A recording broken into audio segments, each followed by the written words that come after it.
Bismillahirrahmanirrahim. Assalamualaikum warahmatullahi wabarakatuh. Innal hamdalillah nahmaduhu wa nasta'inuhu wa nastaghfiruh wa na'udzu billahi min shururi anfusina wa min sayyiati a'malina. May yahdihillahu fala mudilla lahu wa may yudlil fala hadiyalah. Wa asyhadu an la ilaha illallah wahdahu la syarika lahu wa asyhadu anna Muhammadan abduhu wa rasuluh. Allahumma shalli ala nabiyyina Muhammad wa ala alihi wa man tabi'ahum bi ihsanin ila yaumiddin. Allahumma anfa'na bima 'allamtana wa 'allimna ma yanfa'una wa zidna wa ilma.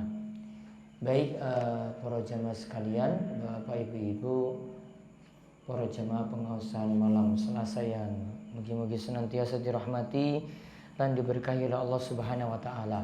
Kita bersyukur di kesempatan malam hari ini kita semuanya diberikan nikmat oleh Allah Subhanahu wa taala untuk duduk dalam majelis yang mulia ini.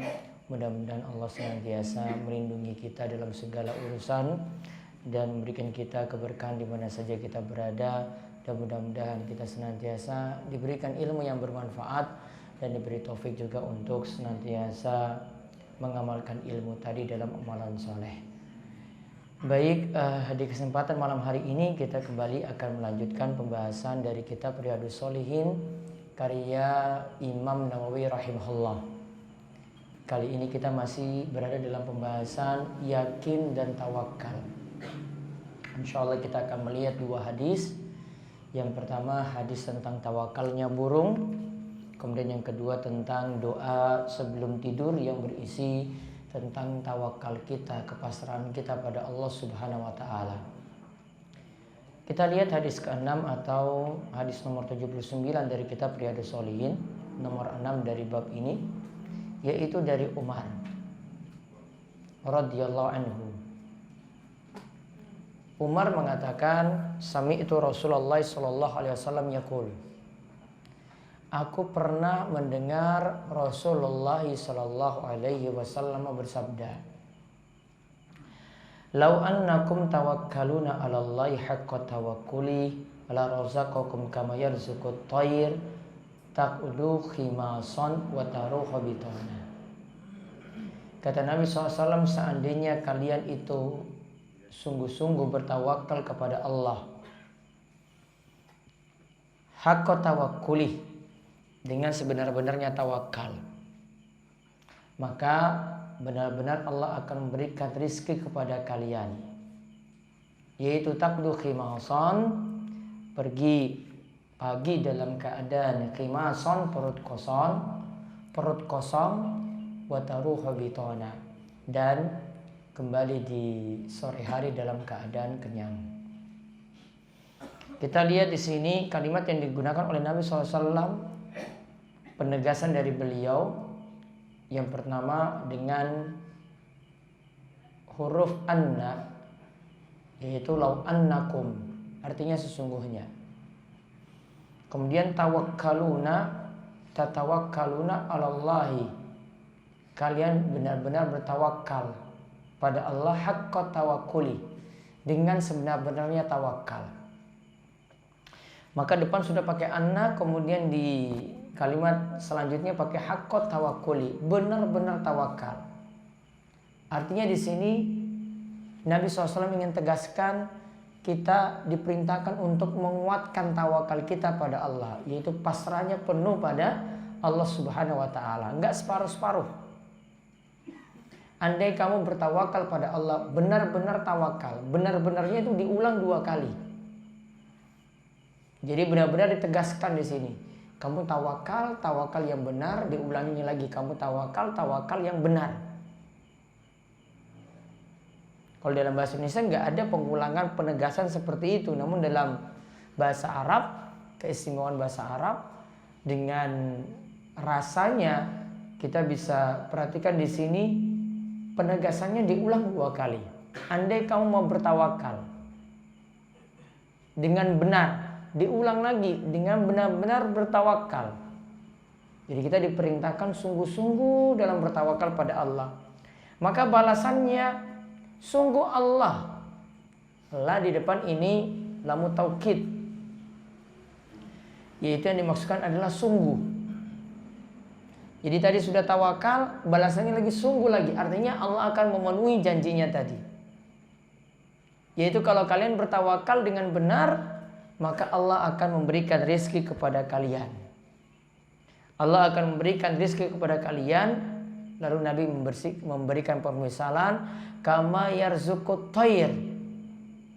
Sebagaimana Allah memberikan rezeki kepada burung. Sebagaimana Allah memberikan rizki kepada burung. Taqdu khimasan. Dia pergi di pagi hari dalam keadaan perut kosong, wa taruhu bitana, dan kembali dalam keadaan perut kenyang. Hadis ini diriwayatkan oleh Imam Tirmidzi, hadisnya hasan. Maksudnya taqdu khimasan yaitu burung tadi pergi dalam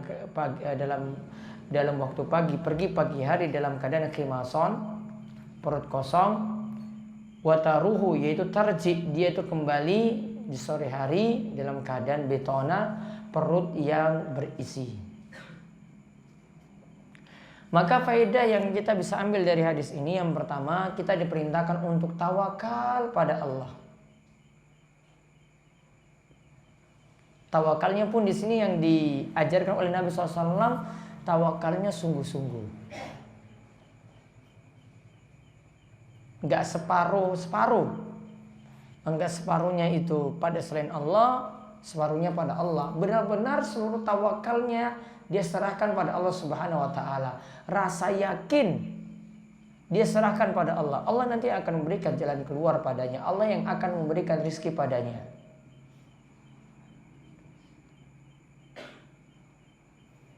Jadi sebagaimana dikatakan oleh Syekh Salim di sini, tawakalnya itu benar-benar yakin.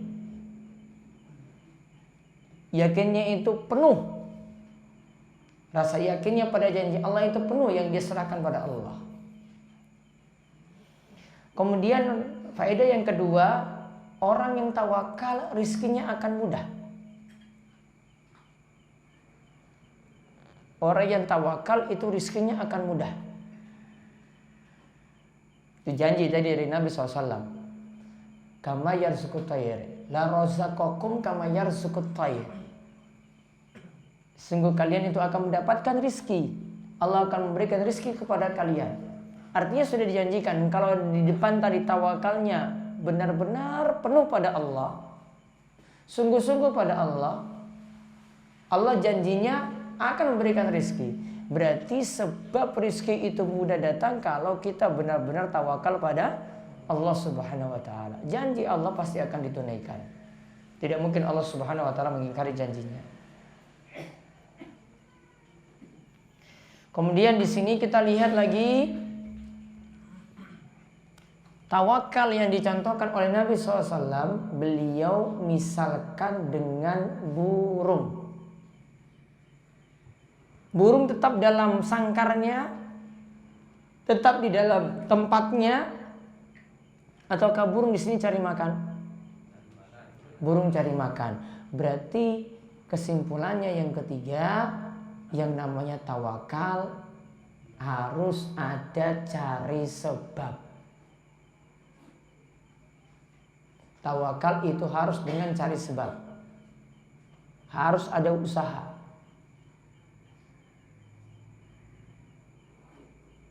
Kalau burungnya sini sudah contohkan tawakalnya penuh pada Allah, dia lakukan sebab. Maka kita juga demikian, lakukan sebab sama, jangan kalah dengan burung. Sebagian orang punya prinsip, yang penting saya itu berbuat baik untuk Islam, saya itu berdakwah, biar nanti rezeki Allah itu yang ngatur. Artinya dia nggak mau kerja, pengen dakwah sana sini. Sampai-sampai sebagian orang itu punya prinsip untuk membela Islam, sudahlah saya pergi berdakwah kemanapun, dia tinggalkan keluarga, dan nanti dia punya keyakinan Allah yang memberikan rezeki padanya. 1 rupiah pun dia tidak tinggalkan untuk keluarga. Cuma pasrah pada Allah Subhanahu wa taala. Karena saya lagi memperjuangkan agama. Allah yang nanti akan memberikan rezeki kepada keluarga saya. 1 rupiah pun tidak dia tinggalkan untuk orang yang ada di rumah. Yang ada apa orang seperti ini? Tetangganya susah. Tetangganya yang bantu. Istrinya yang ditinggalkan, anak-anak yang ditinggalkan, cari utangan. Dia pergi untuk berdakwah sana sini. Ini prinsip tawakal yang tidak benar. Masa kalah dengan burung? Burung sudah memberikan contoh. Ketika perutnya ingin isinya itu ada, maka burung itu cari makan. Maka kita sebagai manusia juga harus lakukan usaha seperti itu. Ada sebab, ada usaha yang dilakukan. Bukan hanya gantungkan hati pada Allah. Kita bukan harap hujan rupiah itu turun dari langit. Gak mungkin. Harus ada sebab, harus ada usaha. Maka kalau bapak-bapak dengar hadis semacam ini, yaitu hadis yang disebutkan dari Umar tadi, harusnya sudah semakin semangat untuk bekerja, semakin semangat untuk buka-buka usaha. Kalau dia sebagai pegawai, ya semakin semangat untuk jadi seorang pegawai, untuk menafkahi, untuk menghidupi keluarga. Tidak malas-malasan. Karena di sini disebutkan tawakalnya tinggi, disebutkan harus lakukan sebab. Maka orang yang bekerja, suami yang bekerja, orang yang cari nafkah, ini adalah orang yang tawakalnya penuh pada Allah. Maka faedah yang berikutnya, orang yang bekerja itulah orang yang tawakalnya penuh pada Allah. Kalau tidak bekerja, maka tidak tawakal.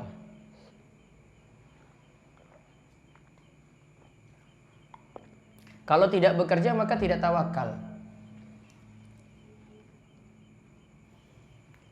Sedangkan manfaat dari mencari nafkah itu banyak sekali. Di antaranya saya sebutkan di sini manfaat mencari nafkah, biar bapak sini semangat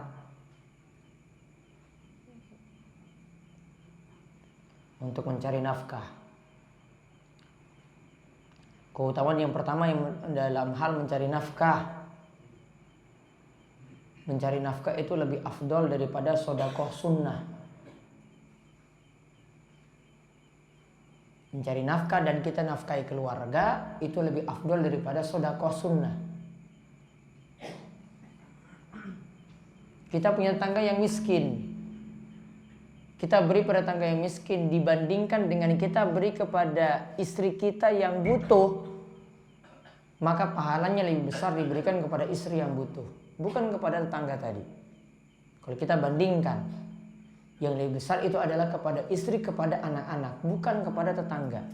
Walaupun sana ada butuh, namun kalau sini dalam rumah kita juga sendiri butuh, lebih besar pahalanya beri nafkah kepada keluarga. Itu lebih utama daripada sedekah sunnah. Kata Nabi SAW, dinarun anfaqtahu fi sabilillah wa dinarun anfaqtahu fi raqabatin wa dinarun tasaddaqta bihi ala miskin wa dinarun anfaqtahu ala ahlik a'dhamu ajran allazi anfaqtahu ala ahli. Kalau ada dinar engkau sedekahkan untuk fisabilillah. Kalau ada dinar engkau sedekahkan untuk membebaskan budak.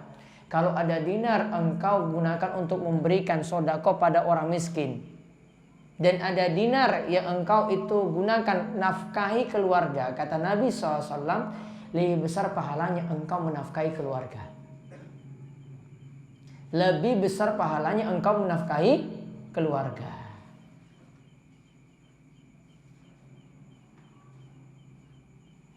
Kemudian manfaat yang lainnya lagi, keutamaan yang lainnya lagi, nafkah sendiri termasuk sedekah. Kita memberi nafkah sendiri pada keluarga sudah dihitung sedekah.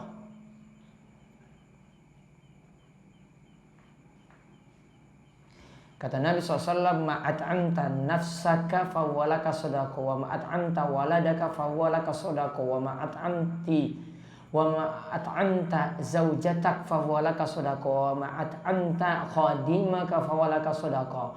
Engkau beri makan untuk dirimu sendiri, terhitung sedekah. Engkau beri makan untuk anakmu, terhitung sedekah. Engkau beri makan untuk istrimu, terhitung sedekah. Engkau beri makan pada pembantumu, terhitung juga sedekah. Kemudian manfaat yang ketiga atau keutamaan yang ketiga, harta yang dinafkahi itu akan semakin mendapatkan berkah dan akan mendapatkan ganti, sebagaimana doa malaikat. Kata Nabi SAW dari Abu Hurairah, diriwayatkan oleh Imam Bukhari dan Muslim, ma min yaumin yusbihul ibad, tidaklah seorang hamba itu berada di pagi hari, illa malakani yanzilan, ketika itu turun dua malaikat. Fayaqul ahaduhuma, salah satu di antara keduanya itu mengatakan, Allahumma a'ti munfiqan khalafan, ya Allah berikanlah ganti pada orang yang rajin memberikan nafkah atau rajin sodako. Sodako yang paling besar nafkah untuk keluarga. Maka di sini doa malaikat, ya Allah berikanlah ganti. Nafkah sudah diberikan, mudah-mudahan dapat ganti lagi. Beri lagi, mudah-mudahan dapat ganti lagi. Sebaliknya malaikat doakan untuk yang malas sodakoh, yang malas beri nafkah. Wa yaqulul akhar, Allahumma a'ti mumsikan talafan, ya Allah berikanlah kebangkrutan bagi orang yang malas bersodakoh, yang malas memberikan nafkah. Dua malaikat doakan seperti itu.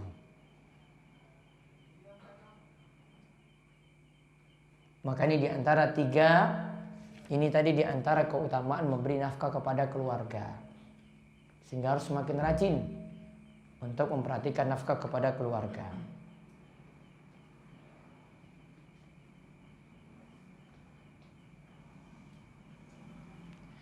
Namun kita dapat ambil pelajaran juga dari hadis ini. Faedah yang lainnya, kata Syekh Salim bin Id Al-Hilali, beliau katakan, rizki tidaklah datang dengan kekuatan,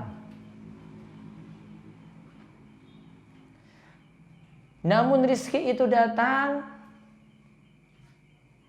dengan kita itu mencari sebab dan tawakal pada Allah.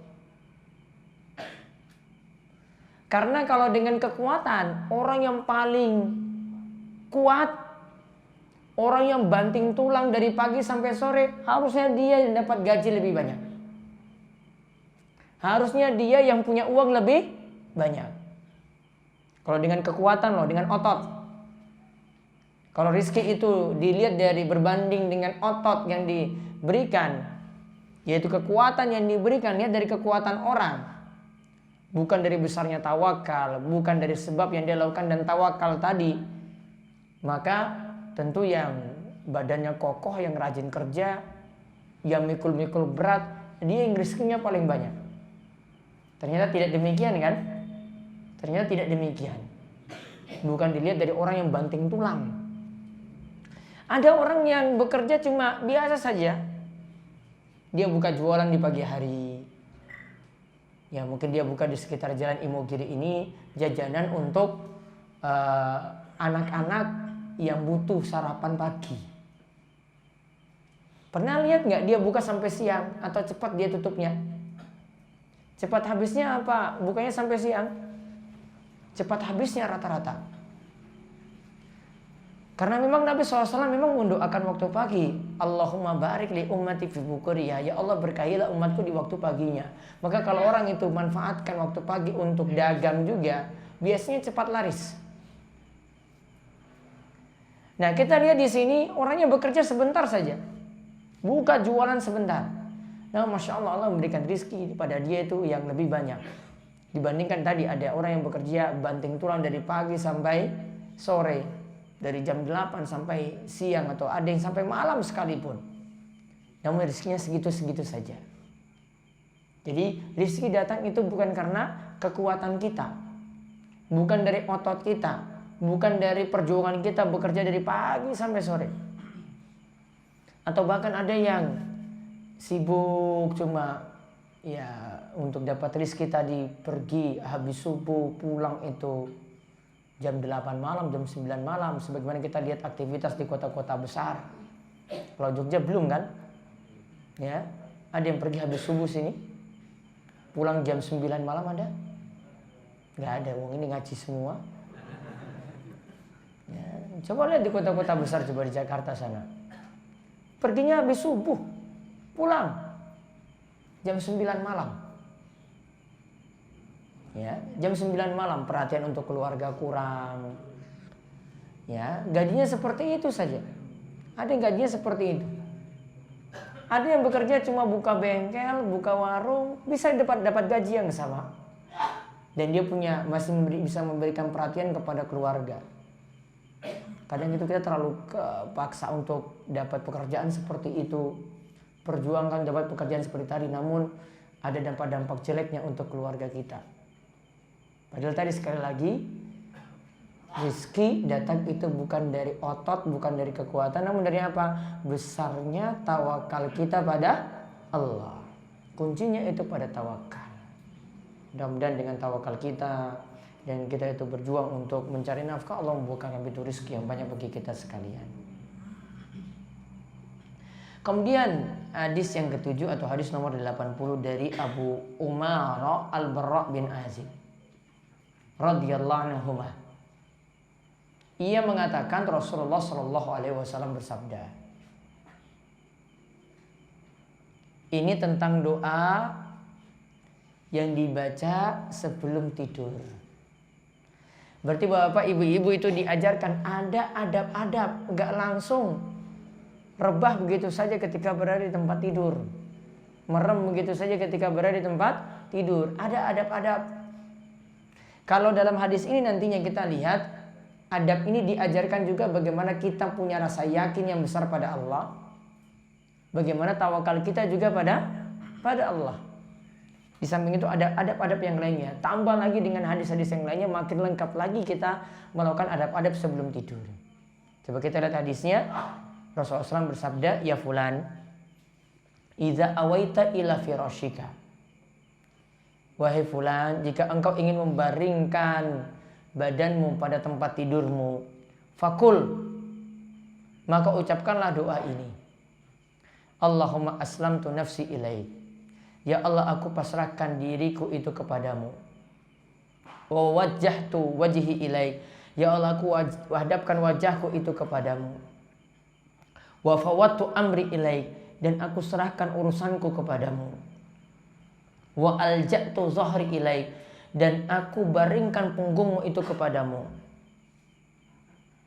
Itu maksudnya aku pasrahkan urusan-urusanku. Karena kalau kita bersandar kepada sesuatu, itu artinya kita menyandarkan, ya Allah, aku pasrahkan urusanku ini kepadamu.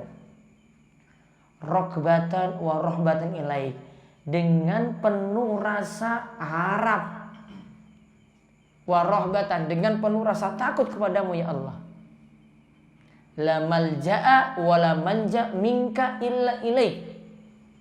Tidak ada yang dapat memberikan keselamatan dan tidak ada tempat untuk bersandar dan tidak ada tempat untuk yang memberikan keselamatan minka darimu kecuali kepadamu ya Allah. Amantu bi kitabika allazi anzalta wa nabiyyika allazi arsalta. Dan aku beriman dengan kitabmu ya Allah yang engkau turunkan, dan aku juga beriman pada nabimu yang engkau utus. Fa innaka in mitta min lailatika mitta alal fitrah. Dan jika engkau baca doa ini tadi lalu mati di malam hari, lalu mati di malam itu, mitta alal fitrah, maka nanti engkau mati di atas fitrah. Mati di atas fitrah itu maksudnya mati di atas agama Islam, agama yang benar. Wa in asbata asabta khairan. Dan jika engkau baca doa itu di malam hari sebelum tidur, maka datang di pagi hari engkau akan mendapatkan kebaikan. Hadis ini muttafaqun alaih, diriwayatkan oleh Imam Bukhari dan Muslim. Wa fi riwayat fi sahihain, dan ada riwayat dalam sahihain dari Barra juga. Rasulullah SAW mengatakan kepada Barra, idza ataita majja'aka, jika engkau mendatangi ranjangmu, fattawaddu'a, maka berwudulah terlebih dahulu. Wudu akali sholat, dan berwudulah terlebih dahulu dengan wudumu untuk sholat. Berarti sama seperti kita mau sholat, kita dalam keadaan punya wudu. Summat taji ala shikkikil aiman, shikkikal aiman. Kemudian berbalinglah pada sisi kanan. Wakul, lalu ucapkan bacaan semacam tadi. Allahumma aslamtu nafsi ilaik, wa wajahtu wajhi ilaik, wa fawattu amri ilaik, wa alja'tu dhahri ilaik, rakbatan wa rahbatan ilaik, la malja'a wa la manja minka illa ilaik, amantu bi kitabika alladhi anzalta wa nabiyyika alladhi arsalta. Dan disebutkan semacam itu, doa semacam tadi, summa qal wajalahunna akhira matakul, dan jadikanlah ini bacaan akhir sebelum tidur. Maka faedah yang bisa kita ambil dari hadis ini, yang pertama, sebelum tidur pun kita sudah diajar yakin dan tawakal. Sebelum tidur pun kita sudah diajarkan yakin dan tawakal.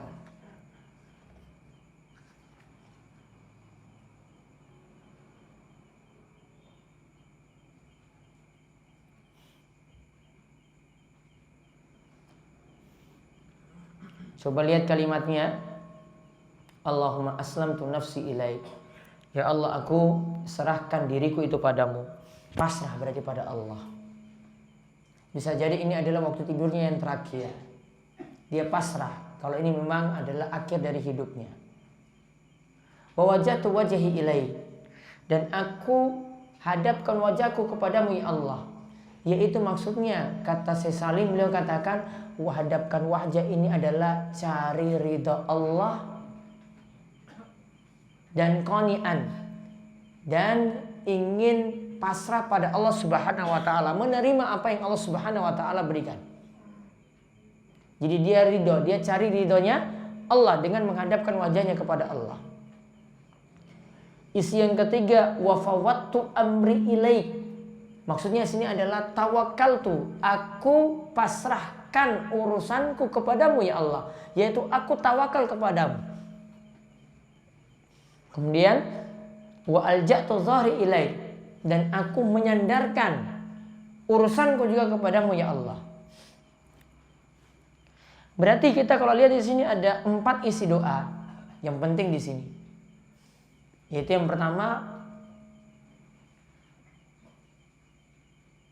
pertama itu adalah menyandarkan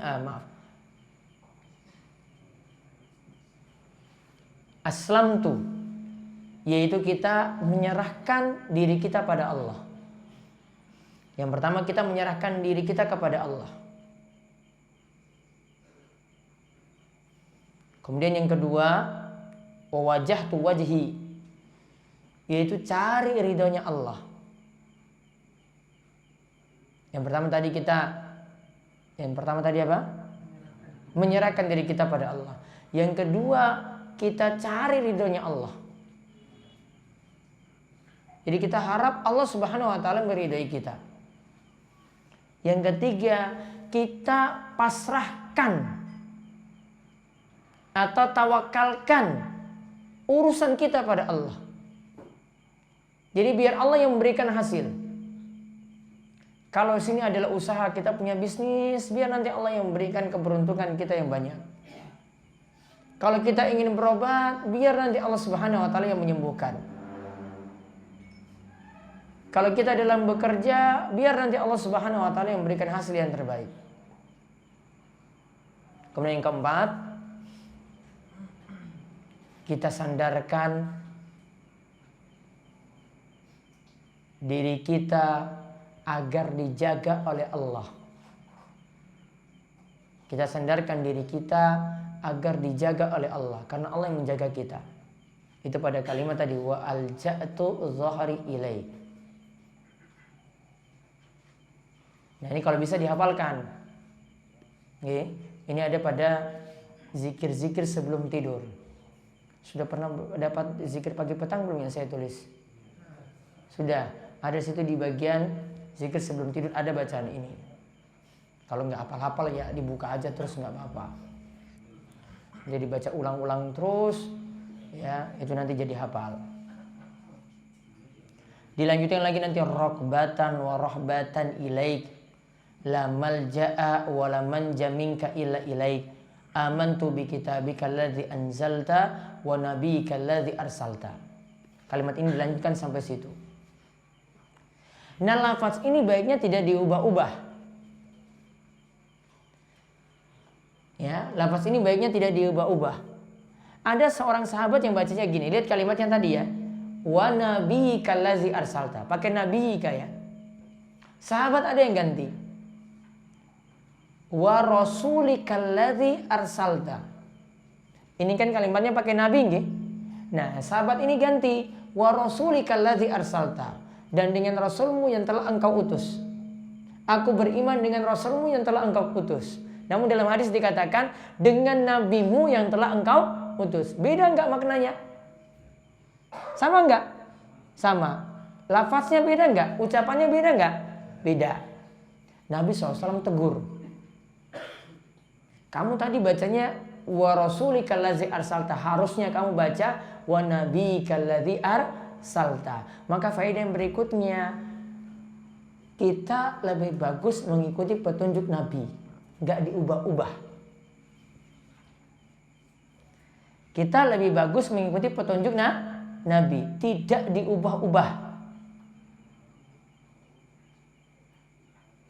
Kalau kurang malah bisa jadi tidak sah, kalau lebih malah terjerumus dalam bid'ah. Ya, kalau kurang itu jadi tidak sah.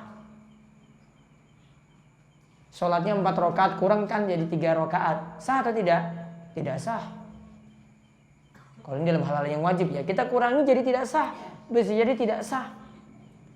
Kalau kita lebihkan malah jadikan bid'ah. Jadi sudah plak dengan yang Nabi SAW ajarkan, sudah kita ikuti semacam itu. Gak usah ditambah-tambah, gak usah dikurangi. Maka ketika ayat al-yawma akmaltu lakum dinakum wa atmamtu alaikum nikmati itu turun, ada seorang sahabat yang mengatakan ayat ini menunjukkan Islam itu sudah sempurna. Kalau Islam itu sudah sempurna, layaknya gelas ini kalau sudah sempurna sudah diisi full.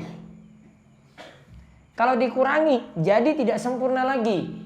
Kalau ditambah tumpah. Jadi sudah berlebihan.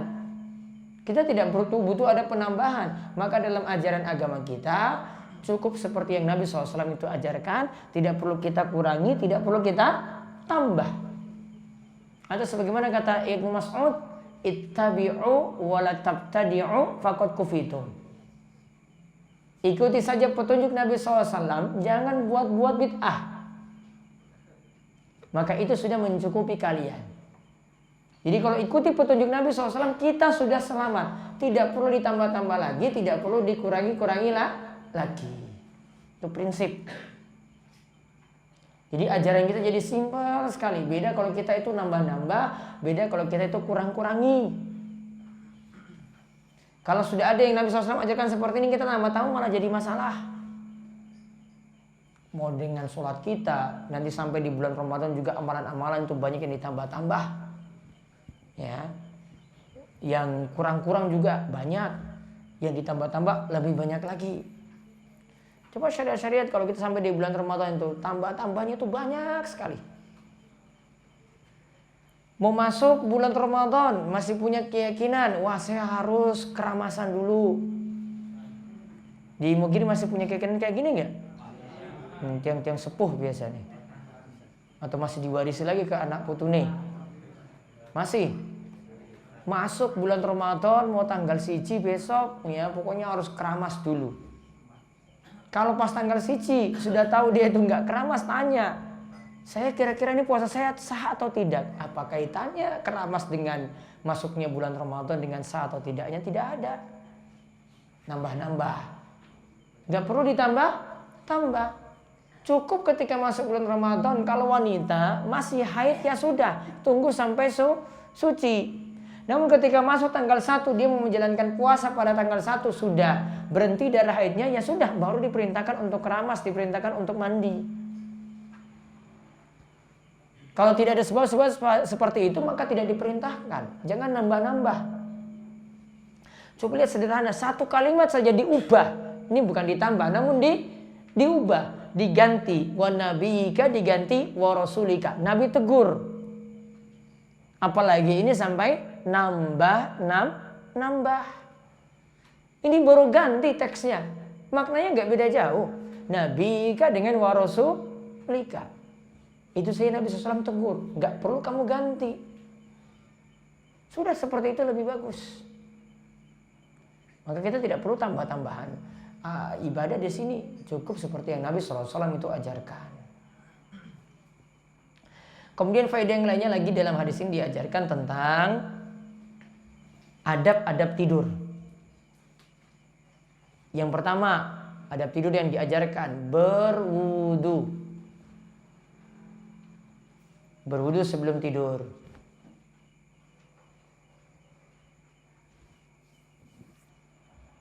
Kalau bapak jelas. Namun kalau ibu-ibu ada waktu, ibu-ibu itu mendapati haid, datang bulan, apakah perlu berwudu sebelum tidur kalau lagi datang bulan? Jawabannya tidak. Karena dia pun berwudu tidak punya manfaat apa-apa. Hadasnya nggak hilang. Tetap seperti itu. Jadi cukup lakukan adab yang lain. Ya, wanita haid cukup lakukan adab yang lain, nanti yang disebutkan. Kemudian yang kedua, berdoa sebelum tidur. Bisa pakai bacaan ini. Ada juga bismika Allahumma amutu wa ahya. Ada yang pakai ahya wa amut. Boleh. Ada lagi bacaan-bacaan tidur yang lainnya. Ada yang berupa bacaan surat. Sebelum tidur baca ayat kursi. Terus baca Al-Ikhlas, Al-Falaq, An-Nas dengan cara membacakannya di tangan. Tangannya ditaruh depan muka. Terus dibacakan Al-Ikhlas sekali, Al-Falaq sekali, An-Nas sekali. Terus tangannya ditiup. Lalu diusap ke anggota tubuh yang bisa dijangkau. Setelah itu diulang yang kedua. Diulang lagi yang ketiga. Ya, diulang lagi untuk yang kedua, diulang lagi untuk yang ketiga. Lalu juga disunahkan lagi baca surat Al-Mulk. Juga bisa membaca zikir Subhanallah 33 kali, Alhamdulillah 33 kali, Allahu Akbar 34 kali. Saya ulang, Subhanallah 33 kali, Alhamdulillah 33 kali, Allahu Akbar 34 kali. Kemudian faedah yang terus adab lagi yang selanjutnya lagi berbaring pada sisi kanan. Dan kita disunahkan juga menghadap kiblat berarti kepalanya di utara, kaki di selatan. Kepala di utara, kaki di selatan. Juga nanti ada adab-adab yang lainnya seperti tempat tidur dibersihkan dulu. Jangan sampai ada kotoran-kotoran yang mengganggu. Apalagi adab yang lainnya? Cara tidurnya tadi sudah. Wudu sudah. Apalagi?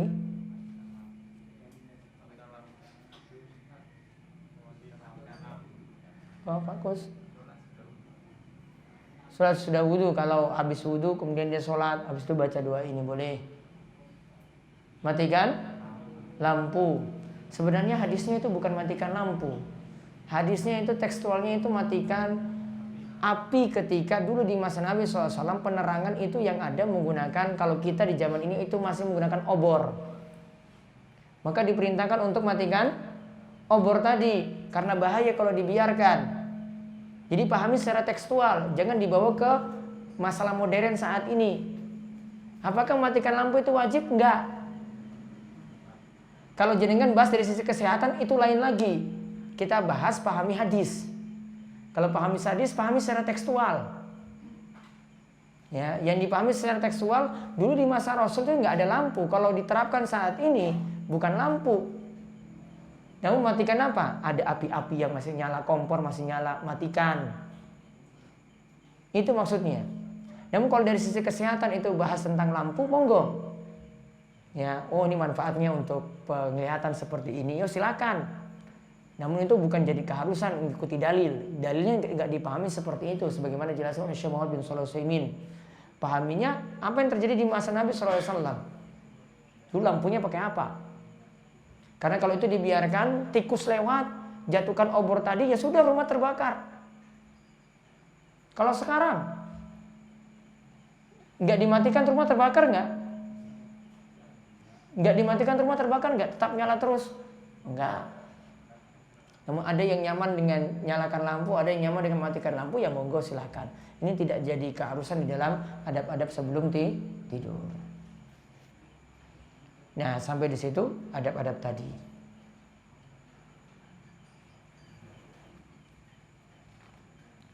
Kemudian faedah yang lainnya lagi disebutkan manfaat membaca doa tadi. Manfaatnya apa di sini? Kalau mati di malam hari, berarti mati dalam keadaan fitrah. Fitrah itu artinya apa? Berada di atas ajaran Islam yang benar. Kemudian kalau dia hidup, artinya tidak mati di malam hari, dapat sampai waktu subuh, berarti dia dapat kebaikan. Berarti dua manfaat. Kalau dia mati, nanti matinya di atas fitrah. Kemudian kalau dia itu mendapati waktu subuh, berarti dia mendapatkan kebaikan. Dan faedah yang terakhir, fitrah itu bermakna berada di atas ajaran Islam yang benar. Fitrah itu berarti berada di atas ajaran Islam yang benar. Sebagaimana dalam doa saat pagi, asbahna ala fitratil Islam. Saya di pagi hari berada di atas fitrah Islam. Namun bacaan ini yang tepat kata Syekh Abdul Aziz At-Tharifi, beliau mengatakan asbahna ala fitratil Islam cuma dibaca di pagi hari. Tidak ada bacaan sore harinya. Jadi tidak masuk dalam zikir petang. Petangnya enggak jadi amsayna ala fitratil Islam, tidak ada. Yang ada cuma asbahna ala fitratil Islam. Karena tuntutan dalam hadis cuma menyebutkan pagi. Maka praktekkan juga cuma untuk pagi. Wallahu a'lam bishawab. Sampai di situ pembahasan kita. Tambah satu faedah lagi tadi, disunahkan berwudu sebelum tidur. Tadi sudah masuk adab ya. Sudah. Baik, ada pertanyaan? Bagus lah, monggo.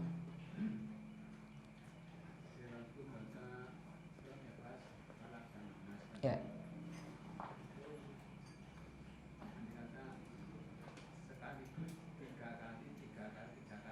Baik. Jadi baca langsung 3 kali. Boleh, namun yang lebih ini yang lebih afdal. Sama seperti tadi prakteknya dia ingin rubah Nabi kaji wa rasuli, kan Nabi tegur, maka baiknya praktekkan saya seperti yang Nabi SAW contohkan. Diamalkan seperti tadi. Mengusapnya 3 kali. Jadi nanti diulang, baca, ulang lagi, usap lagi yang kedua, baca lagi, usap lagi yang ketiga. Dan praktek seperti ini dalam hadis Aisyah sebutkan, kalau mau meruqyah caranya seperti itu juga. Artinya dia baca Al-Ikhlas, Al-Falaq, Anas terus usap. Al-Ikhlas, Al-Falaq, Anas terus usap gitu. Sama. Ada lagi? Ya.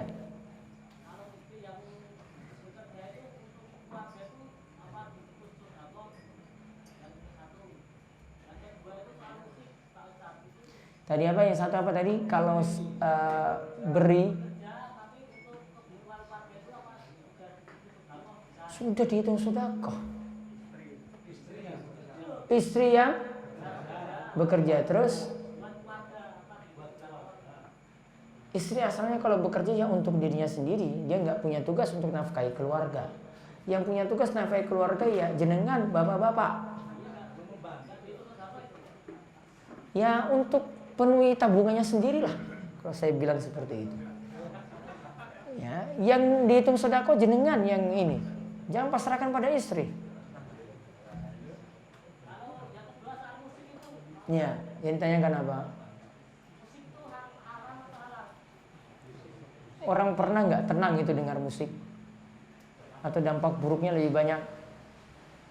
Kalau jenengan tanya tentang syair, kalau istilah syair dalam bahasa Arab, ya dalam istilah budaya Arab itu tanpa alat musik. Ya, tanpa alat musik. Kalau dengan alat musik, ini yang disebutkan oleh Nabi SAW, nanti muncul di akhir zaman orang-orang yang menghalalkan khamar, disebutkan juga di situ orang-orang yang menghalalkan alat musik. Karena disebutkan menghalalkan berarti asalnya alat musik itu haram. Kemudian di akhir zaman akhirnya orang-orang itu menghalalkannya. Ini jelas alatnya yang dilarang, alatnya yang dihukumi haram. Ya, jadi jangan ada yang punya anggapan, wah ini tergantung kita manfaatkan bagaimana. Tidak, kita bahas tentang alatnya tadi. Namun kalau cuma sekedar suara dengan nada, ya tanpa alat musik masih boleh. Ya, tanpa alat musik itu masih boleh. Namun kalau dengan alat musik, nah ini alat musik ininya yang Nabi SAW itu ya katakan tadi akan dihalalkan di akhir zaman. Berarti sebelumnya itu haram. Baru orang-orang itu kemudian halalkan.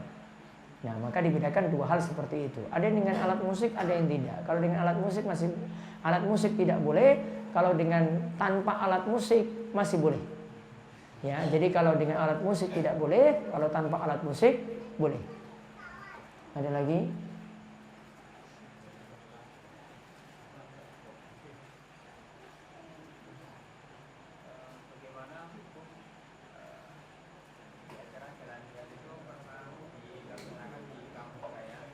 Acara jalan sehat.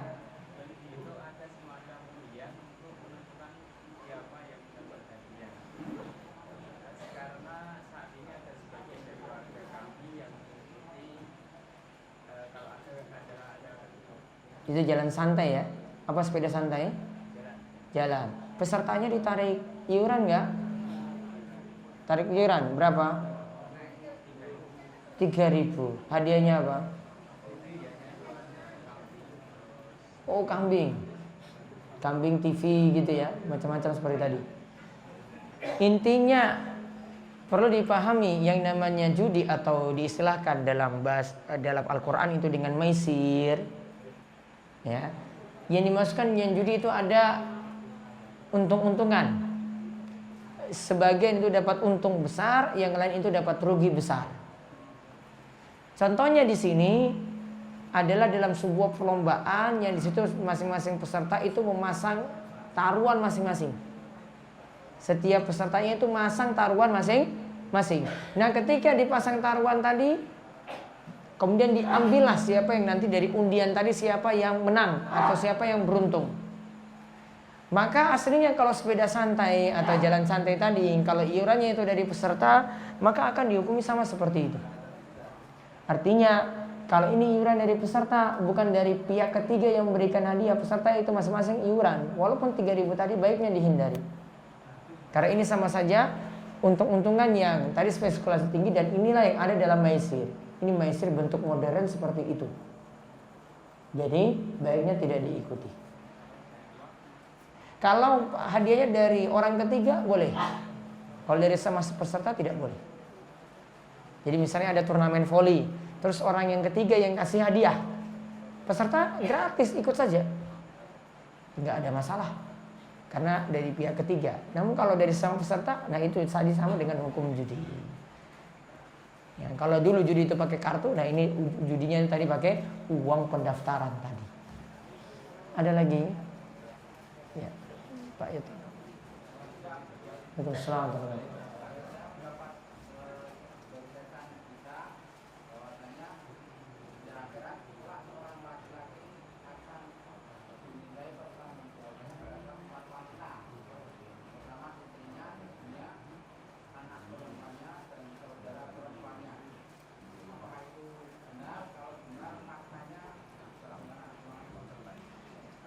Seorang laki-laki akan dimintai pertanggungjawaban dari 4 wanita. Yaitu apa tadi? Istri, ibu, anak perempuan, sama saudara perempuan. Walau alam, kalau tekstual hadisnya saya belum ada riwayatnya nggak situ? Ada riwayatnya nggak?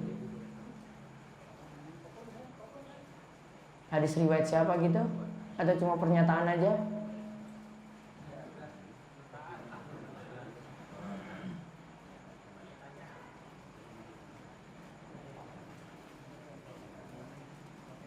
Kalau hadis saya belum tahu, mungkin saya belum tahu.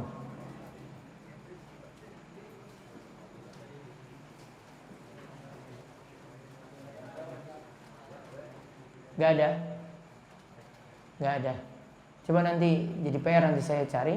Yang jelas untuk istri, ibu, anak perempuan, saudara perempuan, ini memang jadi tanggung jawab laki-laki. 4 orang ini jadi tanggung jawab laki-laki. Lebih-lebih lagi kalau keempat perempuan ini tidak punya kemampuan dalam hal nafkah. Kalau istri jelas suami nanggung, dia wajib memberikan nafkah. Pada orang tua diberikan nafkah ketika sudah dalam keadaan tidak mampu lagi kerja. Pada anak perempuan masih diberikan nafkah selama belum ditanggung oleh laki-laki suaminya. Saudara perempuan dapat jadi tanggungan nafkah dia ketika dia juga belum ditanggung oleh yang lainnya. Jadi aslinya laki-laki tetap menanggung ini. Dalam hal pendidikan lagi, laki-laki wajib memberikan pendidikan juga untuk 4 orang ini, kepada istrinya, kepada ibunya dia dakwahi, kepada anak perempuannya juga dia didik dengan baik, kepada saudara perempuannya juga demikian, dia ajak. Jadi bisa jadi maksudnya situ pernyataan tadi untuk 2 hal, yaitu dalam hal nafkah, dituntut dalam hal nafkah, kemudian yang kedua dalam hal memberikan pendidikan agama. Ya, maka diperhatikan ini baik-baik. Namun kalau itu tekstual hadis, wallah saya belum tahu riwayatnya. Itu butuh saya penelitian lagi. Ada lagi terakhir. Kalau kita bertawakal, itu semakin bertawakal, kita itu seperti mendapat nilai cobaan atau ganjaran dari perbuatan kita masa lalu. Hanya seperti ganjaran riba umpamanya. Ini termasuk bertawakal. Itu kok sepertinya mendapat cobaan setelah ganjaran riba itu. Yang kedua, kalau bersin itu kan harus mengucap alhamdulillah. Ya. Sholat itu apakah juga boleh mengucapkan alhamdulillah? Kalau pada waktu sholat bolehkah mengucapkan alhamdulillah? Boleh. Muawiyah waktu itu pernah mendengar sahabat ada yang mengucapkan, namun nggak boleh dijawab. Muawiyah salahnya ketika itu dia jawab, yarhamukallah. Ditegur oleh sahabat yang lainnya, dan di akhir sholat ditegur oleh Nabi SAW. Boleh zikir, itu bagian dari zikir. Namun yang lain tidak boleh jawab, sama seperti tidak boleh jawab salam. Terus yang pertama tadi, orang yang mau meninggalkan riba kok dapat cobaan terus. Dia bertawakal untuk meninggalkan sesuatu, tapi kok dapat cobaan terus. Ya memang resikonya orang itu ingin jadi baik, apapun itu tetap dapat cobaan. Kita mau meninggalkan pekerjaan yang haram, dapat cobaan juga. Ada dapat cobaannya, pekerjaan tersebut belum bisa ditinggalkan. Atau ketika ditinggalkan banyak omongan sana sini, atau kita tidak bisa sabar untuk menghadapi cobaan-cobaan berikutnya. Memang seperti itu resikonya orang yang ingin jadi lebih baik. Terus kalau begitu gimana? Saya mau meninggalkan atau tidak? Ya tetap jalan terus, tinggalkan. Dengan adanya cobaan seperti ini akan membuat derajatnya itu akan naik, kemudian dosa-dosanya itu akan dimaafkan, akan diampuni. Seperti itu konsekuensi dari cobaan yang Allah berikan. Apapun akibatnya. Harusnya nanti Allah yang berikan jalan keluar setelah itu lagi. Tapi itu saja yang kami sampaikan, mudah-mudahan bermanfaat. Dan untuk pengawasan besok malam Rabu di Serunggo kosong dulu ya, karena kami ada urusan. Insya Allah kita ketemu lagi pada pertemuan akan datang seperti biasa. Nih, itu saja yang kami sampaikan, mudah-mudahan bermanfaat. Dan kami cukupkan sekian. Subhanakallahumma bihamdika asyhadu an la ilaha illa anta astaghfiruka wa atubu ilaik. Assalamualaikum warahmatullahi wabarakatuh.